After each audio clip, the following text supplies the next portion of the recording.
can't shout. Well, there's only one way out. There's only one way out. Congratulations on it. But because for your fans, for you, this is such a different release than we've ever experienced with these songs that, you know, you rediscovered and you re-recorded them in 2013. So first of all, I just want to know, how are you feeling about this release? Because it is so different.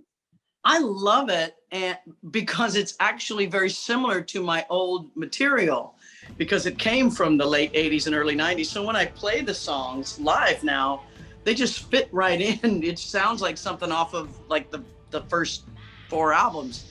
And the fans really dig it. Even though they don't know the song, by the end of the song, they feel like they do. Well, I'm curious for this, because obviously you're known for your musicianship, but also as a lyricist. So you have these 7 songs, 2 of them live. What was it like for you when you rediscovered these, or you heard your voice sing these songs before you kind of redid them? Was it a cathartic moment? Was it emotional? Like, I'm sure there must have been something you heard that took you right back to that time. Oh, well, you know what? It was an appreciation that I didn't have back then of my talent or what I was doing. I think artists are a lot more insecure than they ever let on. And I was definitely more insecure. So going back and hearing these songs that I had pushed aside for many insecure reasons, they now are, I can see, oh, wait a minute, that's good. That's some good stuff. And then getting back in there and singing and knowing that my voice is even stronger now than before. And then the 2 live ones, there's 7 that we recorded 8 years ago. And then there's 2 live ones from 2002. And they, again, I'm like, what was I worried about? These are a blast, and listen to the audience. They're having so much fun. You know, so I really connected, and you sort of end up having more gratitude about your past talent than, you know, I did before. Gonna tell you for the last time, baby. This is gonna be the last time, baby.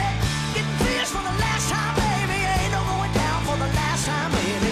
The song For the Last Time is rock and roll, baby. Like, that just, I can't wait. Like, I hope one day you'll add that to the set. I can see it live. But do you remember anything about when you wrote that song? Or Oh, yeah. Yeah. Yeah, that's one of the reasons that I didn't put it on the album, is because it was really intense at the time. And it was about the relationship that I was in.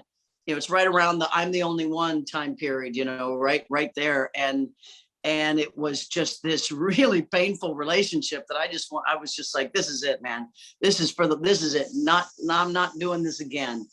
And, you know, that sort of frustration, and then knowing that I still stuck around anyway, you know, I just want to do that. But, you know, but now it's all in the past, and now I can, you know, laugh about it. But at the time it was really painful, and I didn't want to put that on the album. And I'm like, why didn't I do that? This would have been a great song. Well, thank you for sharing it now. Cause like, I love the lyrics. You talk about the pain, but baby, I'm getting anxious, waiting out in the cold. My hands are way too idle, and this excuse is getting old. Like, I was like, you've done it again. You've done it again. This is kind of going back though to talk about the lyrics and having these songs, rediscovering them, is because for like fans of your music and lyrics, it'll take us back to a moment hearing it. But for you, your albums must, I'm assuming, be kind of little tiny time capsules for you. Do you ever go back and listen to your albums from front to back? Because I know on ETV you did some deep cuts for us, but is it something that you have done before, or maybe something you're not doing? Well, the first time I ever did a deep dive back into my music and listened from beginning to end was actually 17 years ago when I was on chemotherapy for cancer. And that was a very sort of loving experience for me, because I listened to all the work I had done up to then and had a new appreciation for it. And so now I will, well, for Ethridge TV, I pulled it all up and listened to it and loved it. And I have a much more appreciation for the work I have done before. You're just as cool as you try. You're just as cool as you try. The video As Cool As You Try That Uh-huh. in itself was like the song amazing, the grit in your voice and everything, but the video was entertaining to watch. And I know you kind of paid tribute to back in the day from the bar days. Do you remember Mhm. some of your first shows back playing in a bar? Oh, how can I forget? Yeah, I did that for years. I mean, I started playing when I was a teenager back in Leavenworth, Kansas. I played in bars with grown guys. My father would come with me and we'd play. And then once I, graduated high school, I started getting solo gigs. I played in lounges, restaurants. And then when I got to California, I found, women's bars and started playing in gay bars. And that was a little more exciting, a little more like performing. And so in those years were really so important to me. They were formulative, and I started playing my own material, and I heard people like my material, so it really gave me a lot of strength. So by the time I had my first album, and I was then playing in, a little bit larger bars and clubs, and then as it started growing, I was able to grow with it. So I'm very grateful for those many years that I pined away. When am I ever going to be signed? But it was totally worth it. But that video, I watched it because I've watched like every one of your flipping videos in life. But when I saw it, I was like, I think this is the first time I've ever seen dancers in your videos. And then it is. Ever.